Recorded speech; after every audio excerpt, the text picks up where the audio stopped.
Hindi pa makatulog kahit na ako'y pagod. 12 oras sa trabaho, halos ay mapaukod. Di pa pwede na sumuko ang aking tuhod at likod para to sa aking pamilya upang pangarap maabot.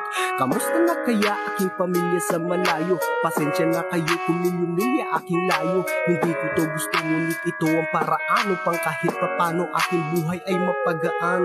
Iniwan ng pamilya nyo at ng ibang bayan, hindi nga madali ngunit inyong nakakayanan. Kayo ay sumugal para sa akin na bukasan, pakatatag kayong lahat mga pagsubok magsukuan. Iniwan ng pamilya nyo at ng ibang bayan, hindi nga madali ngunit inyong nakakayanan. Kayo ay sumugal para sa akin na bukasan, pakatatag kayong lahat mga pagsubok magsukuan. Nung ako ay umalis, sobrang bigat ang dinadala, sobrang pait, sobrang hapde, bawat patak ng mga luha. Ilang taon bubunuin hanggang matapos ang kontrata, ilang taon hindi mahahagkan ang aking pamilya. Hindi ko man masubaybayan anak ang iyong paglaki. Sa aking panaginip at dasal ay kasama ka palagi. Madalas kang magising anak, ako ang hinahanap. Kunting tiis, madarama mo na ulit ang aking yakap. Kasalanan man ang paglayo, sana ay mapatawad. Palagi kong dasal, pangarap nyo ay matupad. Sarili nyo ay pakaingatan, tuparin ang mga plano. Kayo lang mamahalin, yan ang pinapangako. Iniwan ng pamilya ko at ng ibang bayan, hindi nga madali ngunit